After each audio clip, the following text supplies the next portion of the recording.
Gostaria de chamar aqui na frente o pessoal da recepção para apresentar nossos visitantes.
a equipe Nova Vida estará cantando esse hino e em seguida nós estaremos cantando com a congregação.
que a igreja estivesse orando por esta equipe, que logo em breve terá o seu lançamento, mas já estavam ansiosos pelo dia de hoje para estar apresentando. E que eles possam estar colocando Cristo como centro do seu louvor e da sua adoração. Amém. Podemos aceitar.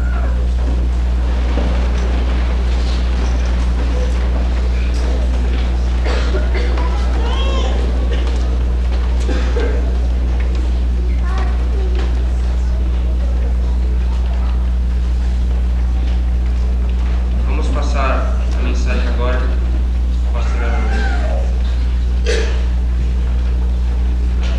Inclinemos as nossas frontes, vamos orar a Deus.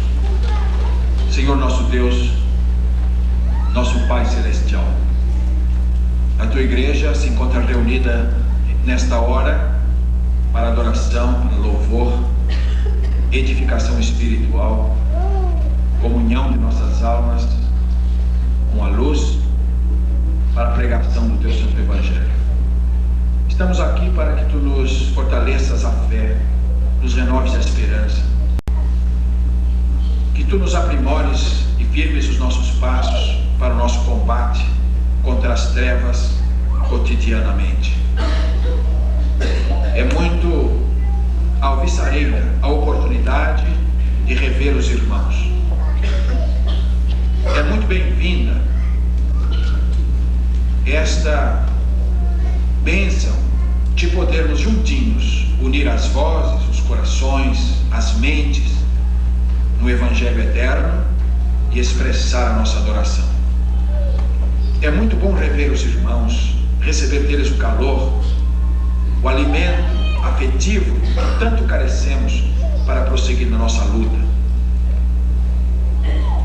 A mesma alegria que sentimos pela presença dos irmãos é a mesma tristeza que sentimos pela ausência de outros.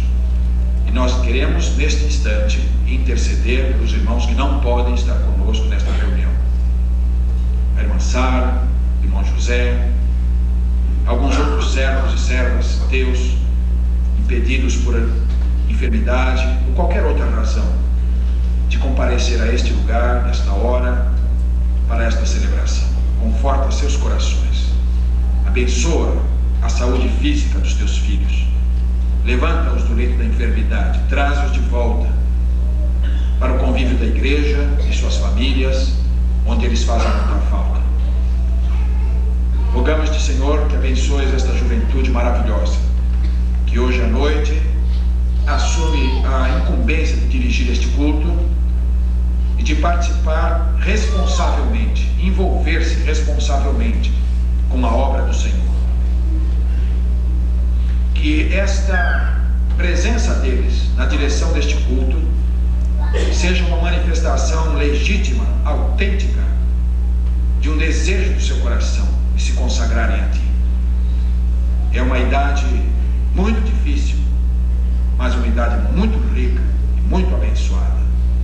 É uma idade de muitas crises, mas também de muitas decisões construtivas e mesmo eternas.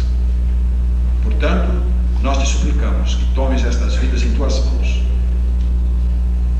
para fazer delas instrumentos de Tua paz, para convencê-las por Tua palavra e por Teu Espírito, que eles não são a igreja de amanhã, eles são a igreja de hoje, eles são a igreja de agora, e a igreja não pode render todo o seu potencial se eles não participarem dela intensamente. Permite que no culto desta noite, aquilo que vimos, ouvimos e que vamos receber de instrução bíblica, tudo possa levar a Tua igreja a ser mais unida, mais envolvida, vencendo as barreiras da idade, as barreiras das gerações, aproximando-nos, crianças, adolescentes, jovens, adultos, anciãos, num só coração, num só bater de coração, buscando a glória de Jesus Cristo e a manifestação do Evangelho Salvador até a última tribo. Nós te pedimos, em nome de Jesus. Amém.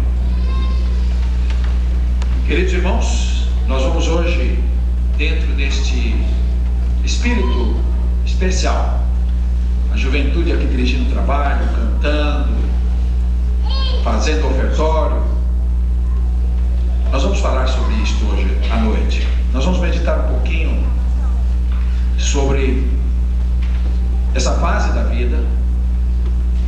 Vamos permitir que Deus, por sua palavra, nos oriente, nos instrua como nós podemos nos unir, nos aproximar, mãos dadas, os jovens e os adultos, e entendermos o que Deus quer realizar em nossas vidas, independentemente das nossas idades. Eu gostaria de ler duas passagens. A primeira delas, Eclesiastes 12, 1 e 2. Eclesiastes 12, 1 e 2.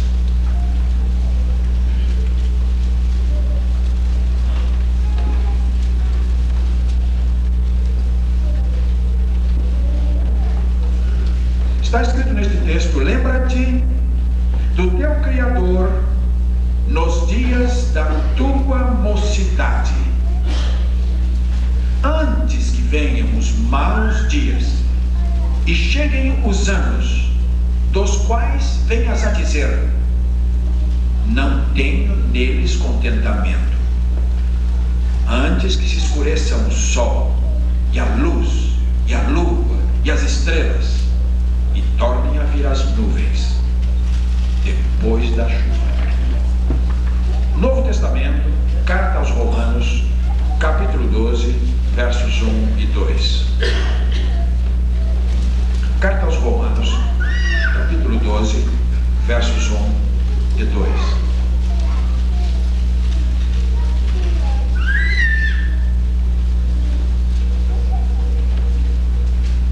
Rogo-vos, pois, irmãos, pela compaixão de Deus, que apresenteis o vosso corpo em sacrifício vivo, santo e agradável a Deus, que é o vosso culto racional. E não vos conformeis com este mundo, mas transformai-vos pela renovação do vosso entendimento, para que experimenteis qual seja a boa, agradável e perfeita vontade de Deus. Amém.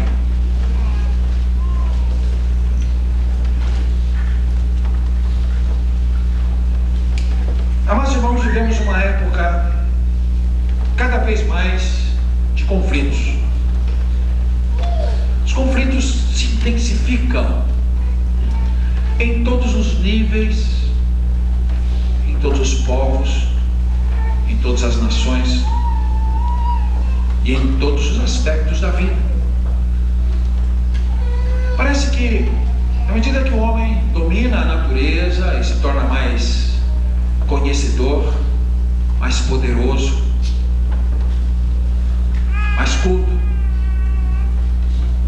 parece que menos sabe lidar com a vida. Então temos uma resposta interessante. O caminho da verdadeira paz, o caminho da verdadeira comunhão, o caminho da verdadeira resposta para o grande mistério, que é a grande aventura da vida, não passa pela educação, pura e simplesmente. Não passa pela tecnologia, pura e simplesmente. Não passa pelo domínio, pela força das armas, pela lucidez dos magistrados, pela capacidade de fazer as leis. Está faltando algo. E vocês sabem o que está faltando? A Bíblia diz que o que está faltando no mundo é Deus. O que está faltando na vida do homem é Deus. E a falta de Deus é a presença de todos os problemas. A falta de Deus é a presença de todos os empates, de todos os conflitos, de todas as guerras, de todos os desentendimentos, de todas as rupturas, de todas as frustrações, da morte. A falta de Deus. Por isso, na sua grande misericórdia, o Senhor se revela ao homem, toma a iniciativa de visitar o homem e revelar-se a ele, escrituristicamente, e de visitá-lo pessoalmente na pessoa de Jesus Cristo, o Emanuel, o Deus conosco, para que nos lembremos dele. Lembra-te do teu Criador. Foi o versículo que nós lemos lá em Eclesiastes. E se você tomar o cuidado de ler o livro inteiro de Eclesiastes, você verá que em cada capítulo ele está procurando uma resposta para o vazio do seu coração. Cada capítulo está procurando, numa área da vida, o suprimento de algo que lhe faz falta e que ele quer preencher. Ele procura no dinheiro, ele procura nos prazeres, ele procura na religião, ele procura na sabedoria, ele procura no poder. E em cada área que ele procura, ele chega a uma triste conclusão: eu vi que isto também era vaidade.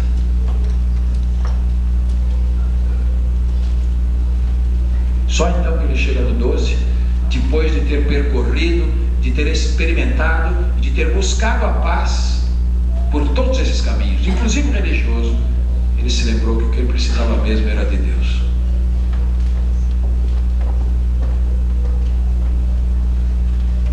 Isto acontece porque nós temos que adorar a alguém ou alguma coisa. A nossa vida tem que estar voltada, ela tem que girar em torno de algum eixo. Nós não podemos viver sem uma visão da vida.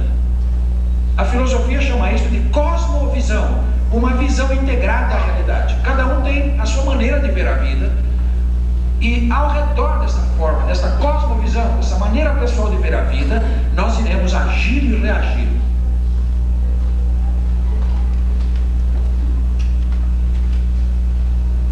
Qual é a nossa visão da vida? Qual é o bem maior? Qual é o maior valor? Qual é o bem mais precioso? Qual é o suprassumo da existência? Atrás de que andamos? A resposta que demos a esta pergunta vai coincidir com a de Deus ou não? A mitologia grega é rica em imagens, e num dos capítulos da mitologia grega consta que numa ilha do mar Egeu existia um personagem, a Medeia. Era uma personagem feminina. E a Medeia, os cabelos da Medeia eram serpentes venenosas. No lugar de cabelo, muitas serpentes venenosas. E havia uma particularidade na Medeia, que as pessoas que aportavam aquela ilha, os marinheiros que aportavam aquela ilha, e olhavam-na de frente, olhavam nos seus olhos, viravam estátuas de pedra. Eram petrificados. Então diz a mitologia que na praia e nos bosques eram muitas estátuas de pedra representando homens e mulheres nas mais diferentes posições, que na verdade eram pessoas que haviam olhado diretamente para a Medusa e, fascinados por ela, transformaram-se em estátuas de pedra. Uma das tarefas de Perseu, o herói mitológico grego, era destruir a Medusa. Mas como é que ele ia enfrentar um inimigo desse que não podia olhar nos olhos e seria petrificado? Então ele teve uma ideia. Ele levou um espelhinho no bolso, e quando ele viu o monstro se aproximar, ele se aproximou pelo espelho, sem olhar nela diretamente. E então a combateu, olhando pelo espelho, a combateu e a matou, livrou a ilha da terrível Medeia, e as estátuas todas voltaram a ser carne de novo. Uma história interessante, mito na verdade, mas tenho comparado o mundo à Medeia, porque nós olhamos o mundo e o seu brilho, e então ficamos fascinados, e os nossos corações se petrificam. O mundo é como pessoas petrificadas espiritualmente, estão fascinadas pelas coisas que ele promete e não dá. Isso é que é o pior. O mundo promete, o mundo acena com tantas e tantas benesses, mas só para deixar claro no final das contas que tudo foi vaidade. Quem disse isso? Provavelmente foi o grande Salomão, o maior rei que Israel já teve, maior até que Davi em poder, riqueza e grandeza. Ele poderia dizer, por experiência própria, que experimentou todos os prazeres da vida, e cada um deles chegou à frustrante conclusão que não lhe trazia a real satisfação. Nós precisamos desviar nossos olhares para a direção certa. E quando Deus diz, lembra-te do teu Criador, na verdade Ele está clamando, chamando a nossa atenção, para que nós ouçamos a sua voz e nos voltemos para Ele, para que nós rompamos esse fascínio. Nós estamos como que hipnotizados, numa hipnose coletiva, acreditando que esta vida tem alguma coisa de bom para dar, só para vivê-la, explorá-la e chegarmos ao final dela mais vazios do que antes. Então Deus intervém no processo, e Ele com sua voz poderosa, Ele com seus apelos apaixonados, Ele com sua eloquente intervenção, o seu Espírito Santo, o sacrifício do seu Filho no Calvário, a sua palavra pregada, Deus procura chegar ao coração do homem o mais cedo possível e despertá-lo deste sono. Paulo dizia aos Efésios, desperta porque dormes, levanta-te dentre os mortos e Cristo te esclarecerá. É Deus falando através do apóstolo, desperta porque dormes, o sono perigoso da hipnose espiritual. Temos ouvido essa voz mansa e delicada de Deus? Temos estado atentos aos seus apelos de amor e de perdão? Temos estado sensibilizados pelas provas infindáveis, incontestáveis que Ele nos dá, que nos ama? Será que a entrega do seu Filho para morrer por nós, uma dádiva soberana, não nos comove? A Bíblia diz, não vos comove isto, vós os que andais pelo caminho, não vos comove isto, vós os que andais pelos caminhos, não vos comove isto.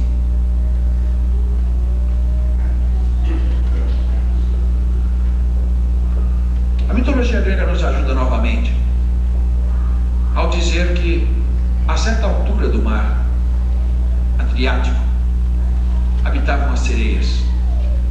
As sereias eram seres da imaginação, segundo eles, belíssimas mulheres da cintura para cima e belos peixes da cintura para baixo, metade mulher, metade peixe. Habitavam nas profundezas do mar Adriático. E então, quando os barcos passavam pela região das sereias, elas cantavam um cântico inebriante, e aquele cântico atraía de tal maneira os marinheiros que eles entravam num transe e se lançavam nas águas atrás do canto das sereias e morriam afogados.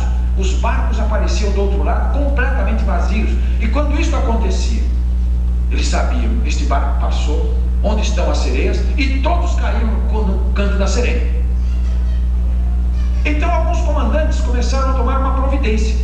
Quando iam passar por ali, eles amarravam todos os marinheiros, um no mastro, outro no leme, outro no tombadilho, outro na vigília de cima, outro na popa, outro na proa, outro no porão, amarrava todos, e ele mesmo depois se amarrava fortemente e deixava o navio atravessar então o mar das sereias.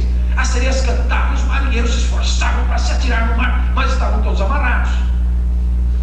E então, quando o barco passava e sumia o último cântico, cada um deles ia procurando se desamarrar, fazer todo o possível para se desamarrar, eles não conseguiam.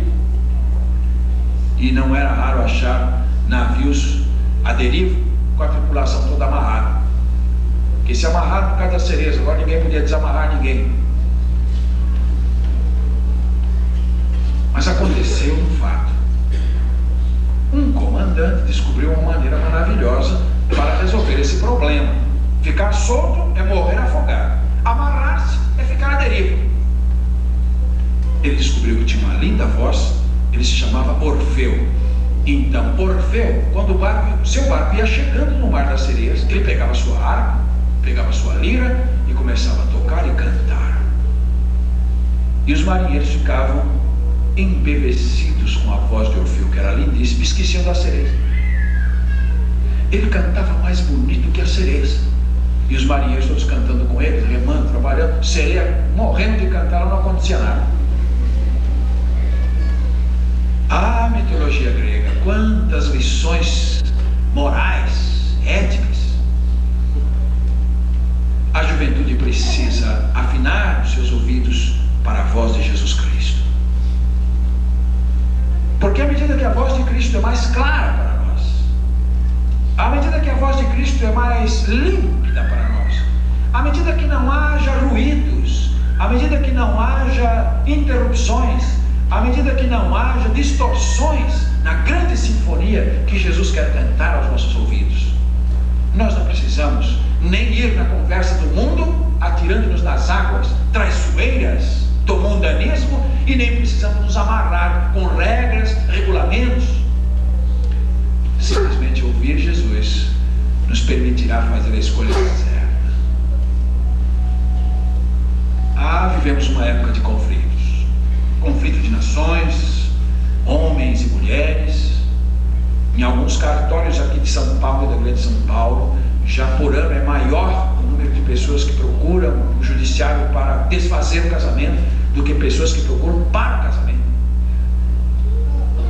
É um fenômeno social preocupante quando o desenlace conjugal está mais poderoso do que o desejo de se casar. O que é isto? Conflitos não resolvidos. Conflitos não resolvidos.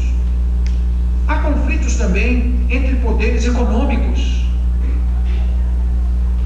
O que é na verdade a luta no mundo? O que é na verdade os cracks que acontecem? O que é na verdade a queda de bolsas? Senão aqui e ali o interesse puramente econômico. Onde é que eu vou pôr meu dinheiro?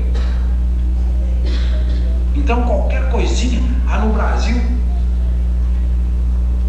o governador de Minas Gerais disse que não pode pagar a conta para o Fernando Henrique Cardoso. Peraí, vou tirar meus dólares de lá. Aí todo mundo tira o dólar do Brasil. E o que acontece com o dólar? Sobe. O que acontece com o real? Cai. O brasileiro pensa que o estrangeiro chega aqui e põe um dinheirinho aqui porque é bonzinho. Eu sou bonzinho, o brasileiro é maravilhoso. Toma uma verdinha aí para você. Uns dólares aí para você. Você pensa que é bonzinho? Poderes econômicos em conflito. Abolição da escravatura. Todo mundo achava que foi uma poesia, não é? Porque amamos o ser humano. Não foi pela dignidade humana, infelizmente. A Inglaterra precisava de mercado. E escravo não compra. Então vamos promover a libertação para haver mercado. A Amazônia teve um período de grande desenvolvimento. Está lá o Teatro do Amazonas, lá em Manaus. Em plena selva, em Rio Branco, diz que há teatros que rivalizam com as maiores casas de espetáculos da França. Porque no ciclo de ouro da borracha, o Brasil exportava borracha para o mundo inteiro, e aí entravam os dólares. Mas aí chegou um inglês magrinho, bigodinho, bem arrumadinho, bengalinha, chapéuzinho, e disse: eu quero estudar a fauna e a flora brasileira. Que floresta maravilhosa. E o governo falou: que maravilha, estamos interessando ao mundo, vamos receber bem o inglês aí. Olha, a Inglaterra está interessada em estudar o Brasil, entre. Ele foi para a Amazônia com toda a fleuma dos ingleses, tranquilamente, pegou umas mudinhas da Évia brasiliense, levou para a Ásia e plantou. Sabe o que aconteceu com o ciclo maravilhoso da borracha na Amazônia? Virou zero, porque lá na Ásia eles plantaram, os ingleses plantaram e exploravam, e o preço era bem menor do que daqui. Acabou a Amazônia. Eu poderia falar muita coisa sobre o conflito de poderes econômicos, quando não há nenhuma consideração. As cruzadas, você sabe o que foram as cruzadas? Milhares de pessoas morrendo lá, pensando que vai libertar Jerusalém. A igreja medieval precisava de fundos. Qual é a melhor maneira do que mandar os donos das terras lutar uma guerra, 99% de possibilidade de não voltar? Só para chegar lá vivo já é Chegar navio já era beleza, viu gente? Porque era peste, era febre, eram os salteadores do caminho, o barco que afundava, a calmaria, o clima. Chegar navio já era campeão, é só chegar e voltar, não precisava nem a luta. E então aqueles homens deixaram suas terras e seus valores ao cuidado dos eclesiásticos e não voltavam nunca mais, porque não era para voltar mesmo. Em nome de Cristo, em nome da cruz, explorar um ao outro.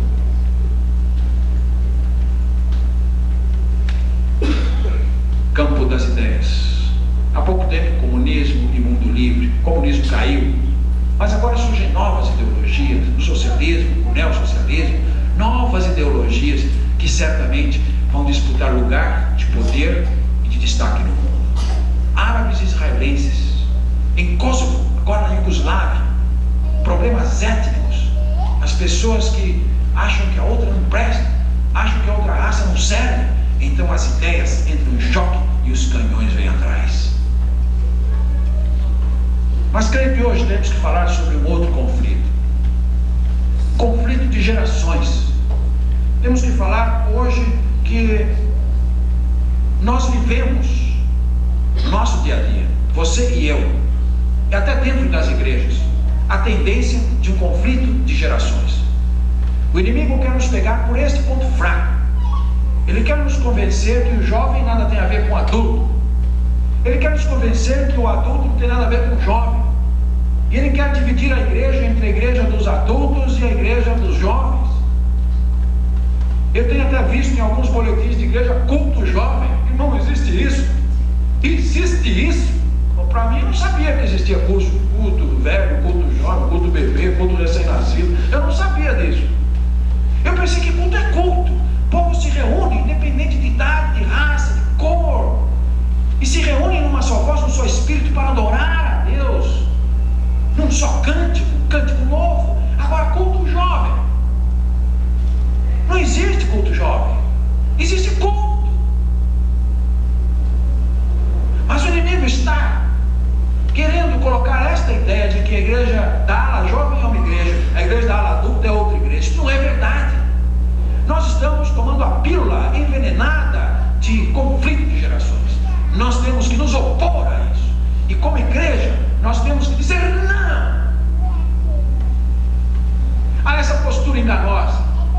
Nós precisamos nos reconhecer como um coro.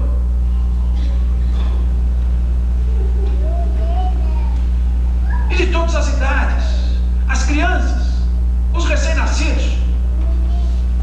A Bíblia diz que dos que mamam, das crianças e dos que mamam, Deus suscita um perfeito louvor. Quer dizer, a criancinha mamando já é uma adoradora de Deus. E então, não existe culto jovem. Eu não aceito essa terminologia antibíblica. Eu não aceito. Existe culto a Deus. Existem homens e mulheres de Deus, rapazes e moças, adorando ao Deus único e nosso Salvador. Existe, pois, um afastamento nas gerações. De um lado, uma tendência de alguns de descrer nos jovens, uma tendência dos adultos, e agora fala para os adultos, uma tendência de achar o jovem imaturo, uma tendência de desconfiar da competência dos jovens, achando que a idade tenra do jovem é um empecilho para que ele seja envolvido na obra de Deus, que o jovem não está pronto, não está preparado para assumir as responsabilidades do reino.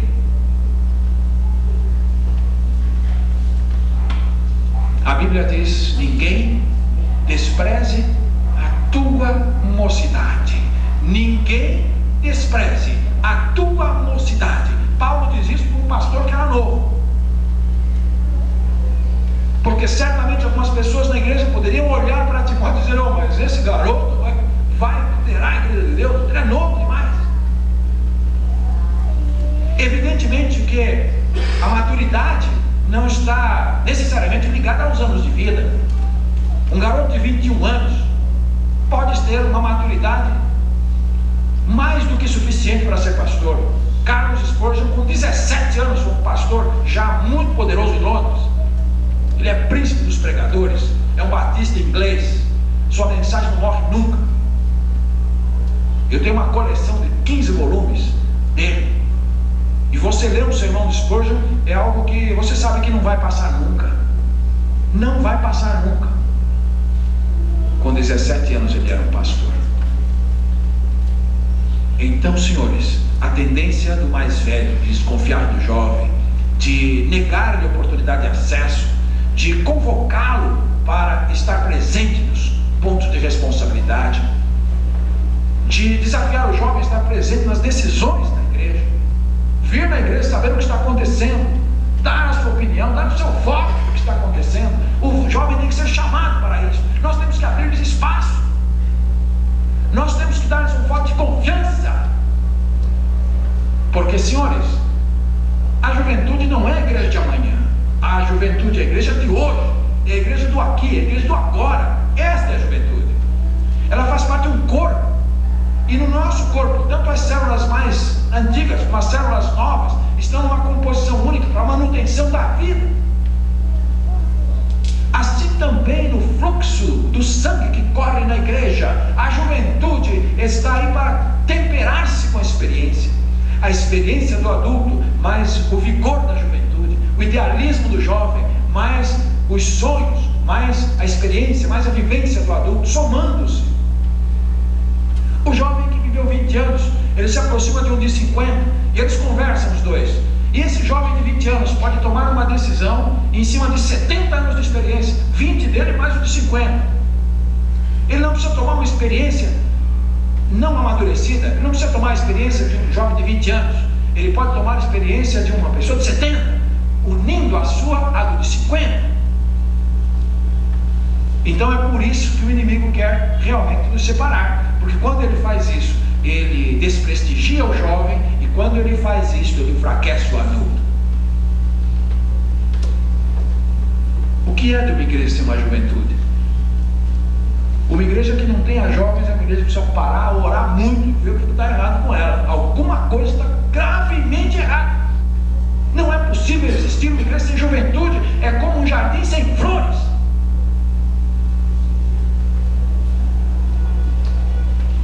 E o que é de uma igreja sem a experiência dos homens adultos e dos homens vividos, dos homens que já estão rotos por muitas batalhas, cheios de cicatrizes, que já experimentaram e já erraram, e hoje eles são capazes de dizer qual é o melhor caminho? Ah, senhores, se nós colocássemos isso num feixe só, os mais tenros da juventude com os mais enrijecidos da vida adulta, a igreja de Jesus Cristo seria vencedora. A nossa juventude não ficaria à mercê do veneno herético. Marchas para Jesus, ficaria não ficaria. A nossa juventude teria muita razão para funcionar dentro da sua igreja, fazer a sua igreja crescer. Não acredite no negócio de marcha para Jesus, é massa de manobra, com todo o respeito que merece se foram lá. Eu acho que seria muito melhor para a igreja dizer: irmão, nós vamos fazer uma campanha de visitação. Toda a igreja vai visitar um doente domingo que vem. Vai ao lado dele ler a Bíblia, vai lhe falar de Jesus e vai fazer uma oração para ele. Depois nós vamos voltar aqui e vamos compartilhar as experiências. Seria muito mais importante para o reino de Deus do que baderna em público, mau testemunho, escândalo e uma visão falsa do que é o verdadeiro evangelho. Para depois, sabe o que fazem os líderes que compõem essas marchas? Eles vendem o voto dessa marcha, eles vendem esses votos para políticos inescrupulosos, por dinheiro.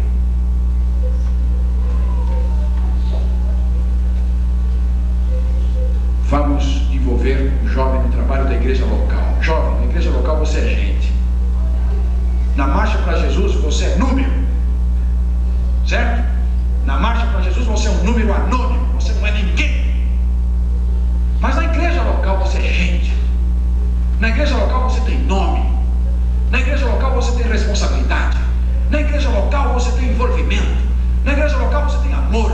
Na igreja local você tem amparo. Na igreja local você tem proteção. Na igreja local você tem estabilidade. Na igreja local você tem doutrina.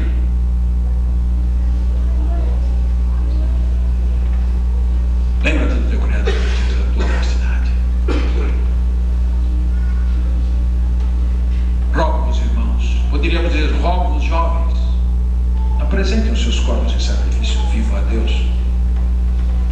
Rogo-vos adultos, apresentem os seus corpos como sacrifício vivo a Deus. Rogo-vos crianças, apresentem seus corpos como sacrifício vivo a Deus. E quando nós fazemos isso, nós consagramos os nossos corpos como sacrifício vivo a Deus na igreja, nós estamos prestigiando o corpo de Cristo. O Senhor não age no mundo como bando, o Senhor não age no mundo como movimentos para-eclesiásticos, Ele age no mundo como igreja.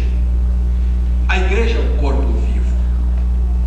A igreja é a organização, é a instituição que Jesus Cristo deixou. A Bíblia diz que a cada dia acrescentava o Senhor à igreja os que se haviam de salvar.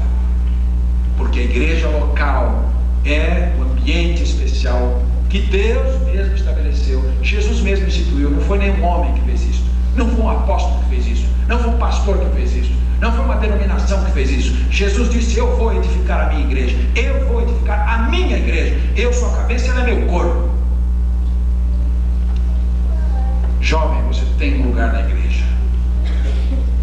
E se nós deixarmos que esse abismo realmente seja absorvido por essa ideia de abismo, essa ideia de conflito, se nós julgarmos que existe um evangelho para o jovem, existe outro evangelho para o adulto, nós estamos fora da palavra de Deus e estamos nas garras do inimigo.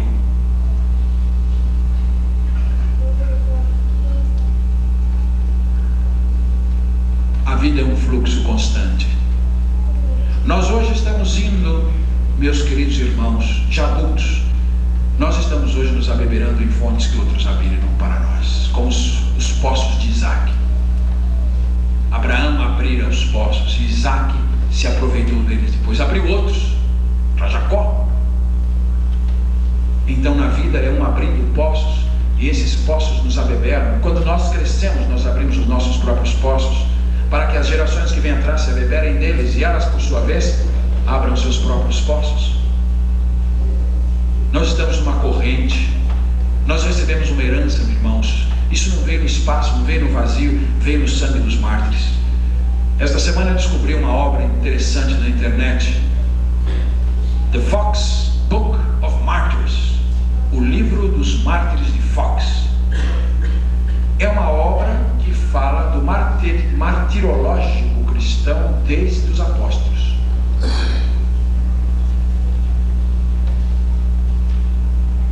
E vou compartilhar aqui muitas coisas com os irmãos do que aconteceu em nome de Jesus Cristo por causa da fidelidade ao Evangelho. Não é vida fácil não, não é marchinha na rua gritando não, gente.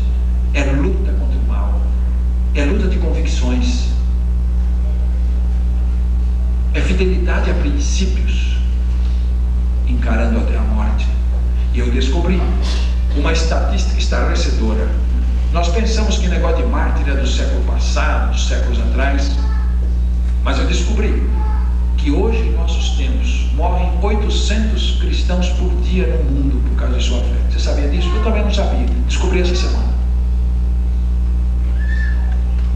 Mais de 800 cristãos por dia morrem no mundo por perseguições religiosas.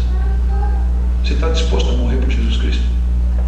É esse o tipo de cristianismo que nós estamos pregando? É este evangelho que nós estamos pregando? Da responsabilidade, do envolvimento, do carregar a cruz e servi-lo? Nós temos exemplos soberbos de sangue no nosso rastro. Um literato brasileiro escreveu uma interessante parábola da agulha e da linha. A agulha e a linha estavam discutindo quem era mais importante. A agulha falou: eu acho que eu sou importante porque eu vou na frente, eu vou abrindo os espaços no tecido e você vem vindo atrás. O que seria de você sem mim? Linha, olhe bem para mim. Como é que você ia coser os tecidos se eu não fosse na frente, te puxando? A linha está só escutando. Parece que estava convencido, mas a linha falou: só que é o seguinte, você vai na frente puxando, mas quem vai amarrando atrás sou eu. Se eu não amarrar as rendas, se eu não amarrar o zíper, se eu não amarrar o botão, as peças não ficam no lugar. Também isso é importante. Ficou um empate. Ficou um empate. Aí a linha teve um lampejo dela e falou: eu ainda sou mais importante que você por uma razão. A agulha falou: qual é a razão? Sabe qual é a razão? Quem vai à festa sou eu, você fica na caixinha em casa.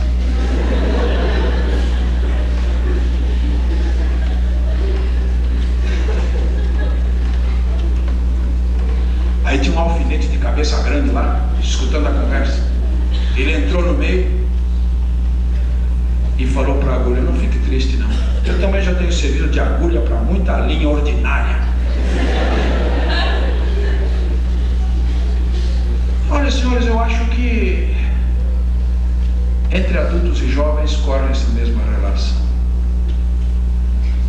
A agulha sem a linha e a linha sem a agulha. Juntos trabalham, juntos constroem, juntos edificam, juntos realizam. Separados são inúteis. Acho que preciso concluir alguma coisinha aqui rapidamente.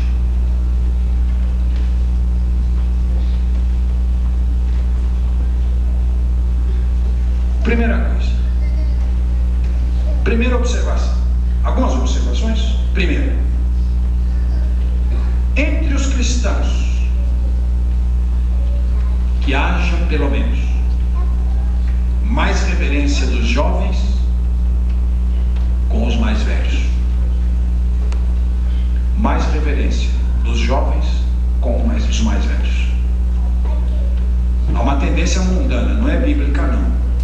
A Bíblia diz: honra teu pai e tua mãe. A Bíblia diz: diante das cãs te levantarás. Eu lia isso, mas o que é cãs? Será que é o feminino de cães? Não é.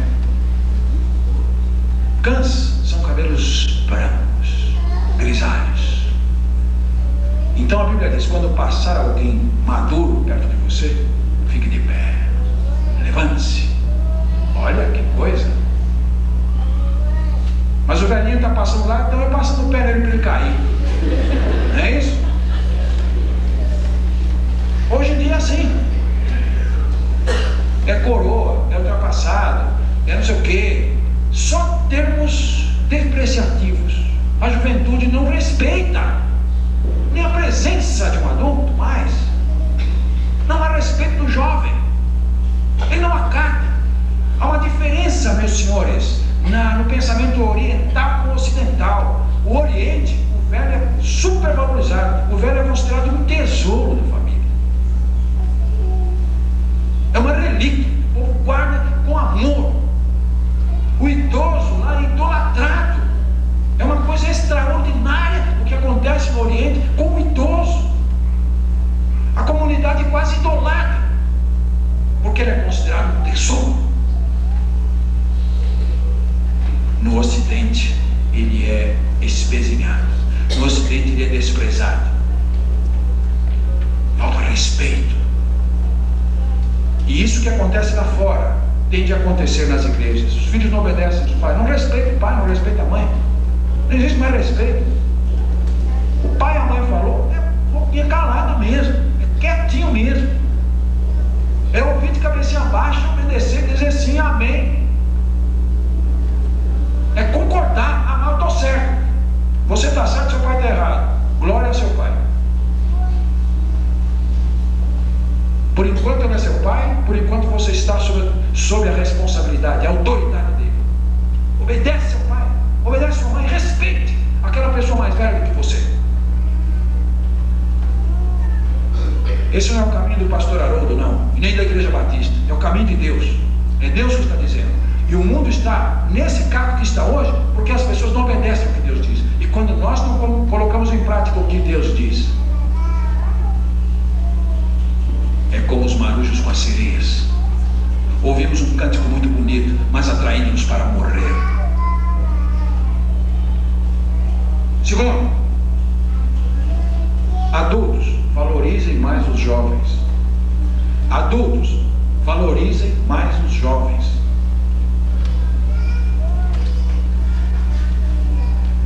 Vamos nos abrir mais para eles. Vamos nos sensibilizar mais para as suas necessidades. Vamos entender mais as suas crises. Vamos estar juntos. Vamos incentivá-los. Vamos motivá-los. Vamos mostrar o valor que eles têm. Vamos compartilhar seus sonhos. Vamos tornar possível suas realizações. Vamos ser seus incentivadores.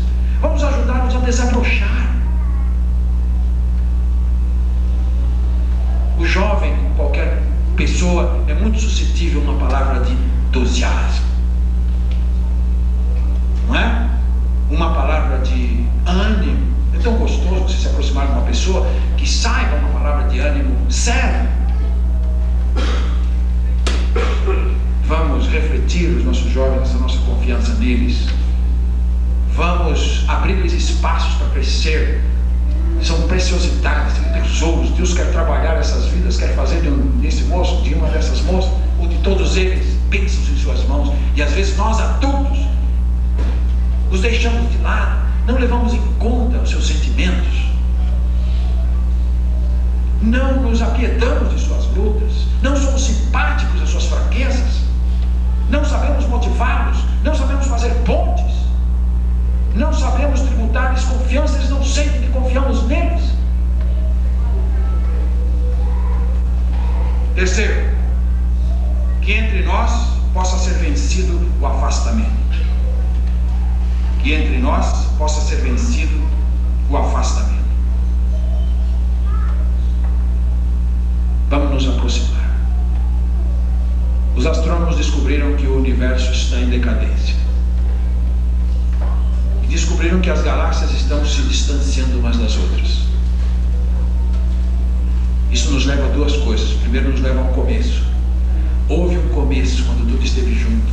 Leva-nos ao criacionismo bíblico. Os homens descobriram hoje que as galáxias estão se distanciando umas das outras. Isso leva ao quê?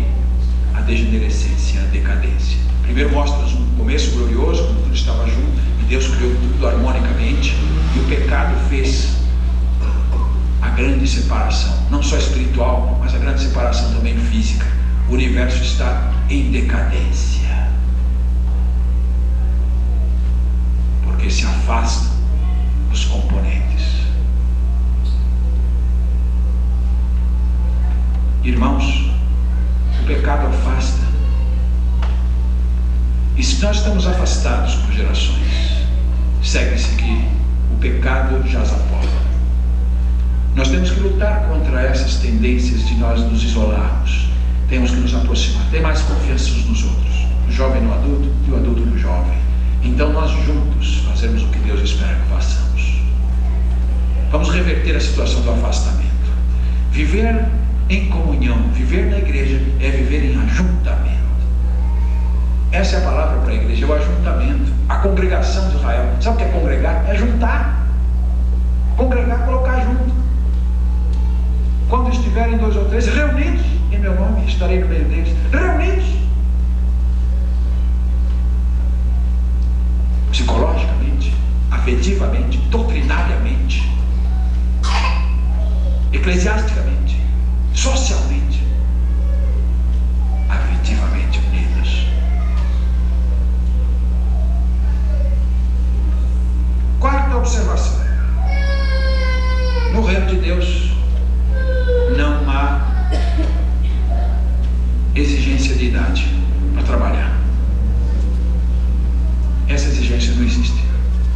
Deus chamou Samuel com 5 anos de idade. 5. Ele não sabia nem responder ainda. Deus falou: Samuel, Samuel. Coitadinho, não sabia, corria lá para ele e falou: o senhor me chamou? O senhor me chamou? Ele falou: menino, eu não te chamei, 2 horas da manhã, volta a dormir, você sonhou. Volta, Samuel, Deus de novo: Samuel, Samuel. Corre lá: o senhor me chamou? Não, menino, 2h30 da manhã, volta a dormir. Não sabia nem responder. A certa altura ele falou: meu filho, é Deus falando. E quando ele chamar de novo, você responde assim: fala, Senhor, o teu servo ouve. E Deus chamou novamente, e ele disse: fala, Senhor, teu servo ouve. E Deus deu a Samuel a primeira profecia da sua tenra infância.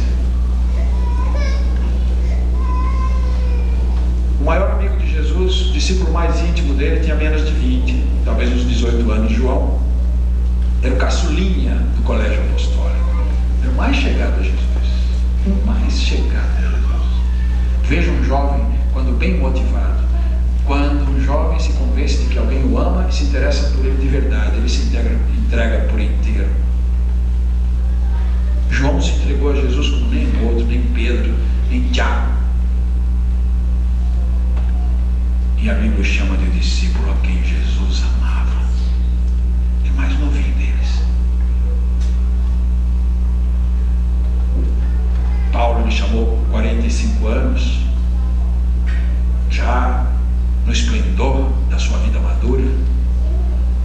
Mas Moisés chamou com 80. Já pensou? 80? Chamou com 80. Com 80 muita gente está cansada de LPS já, não é isso? Cansada. Mas Deus falou: Moisés, vai começar agora. Não é isso? Vai começar agora. E que glória aquele ministério, não? Que glória. Chegou de 80 anos lá no Egito, com um cajado na mão. Gente, Deus vai tirar vocês daqui. Tu olhava para Moisés e falou: esse aí que vai, né? E foi. Meus amados irmãos, vamos guardar no coração esse princípio. Não há idade. Deus usa quem está à mão, quem está disponível, quem quer, quem se abre. Pode ser uma bênção.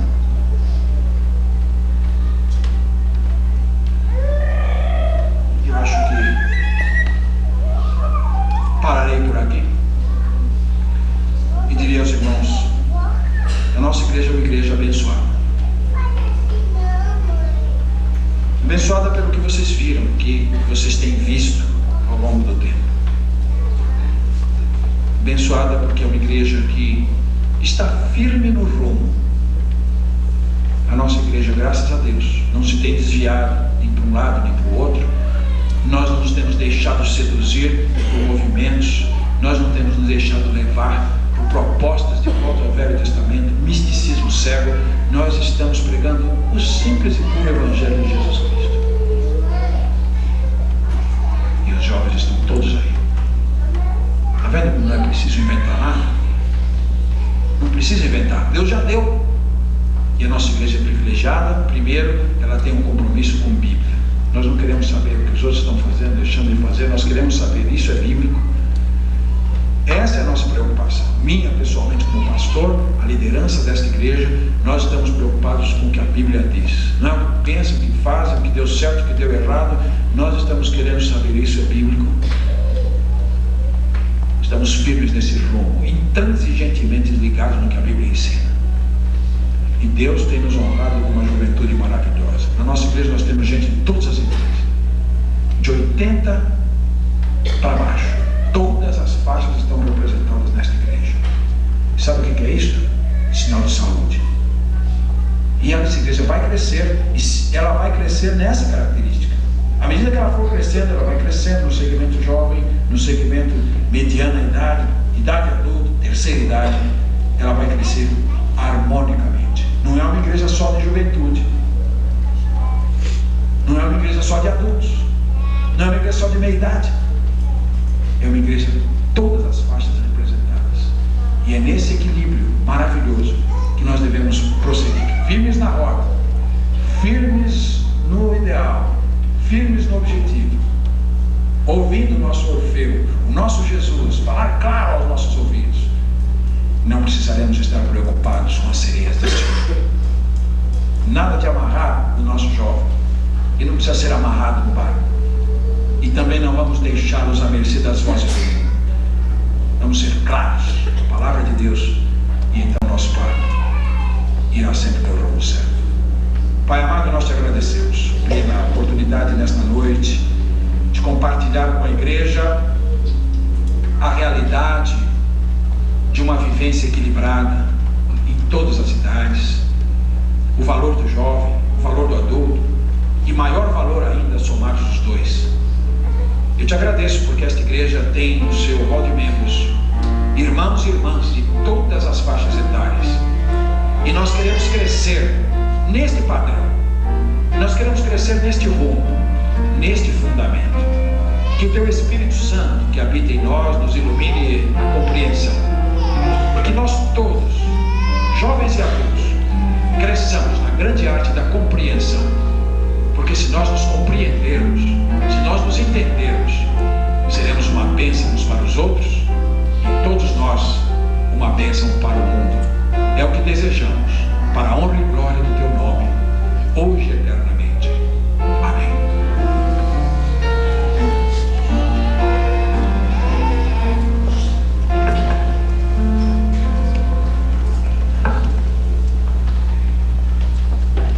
Agradecemos ao pastor Haroldo pela preleção ministrada.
Deus, que a graça salvadora de Jesus Cristo, teu Filho amado, que o amor insondável de Deus, nosso eterno Pai, e que as doces e sublimes consolações do Espírito Santo estejam com os teus filhos jovens, adultos e anciãos, crianças e adolescentes, neste lugar e em toda a face da terra, desde agora e para sempre.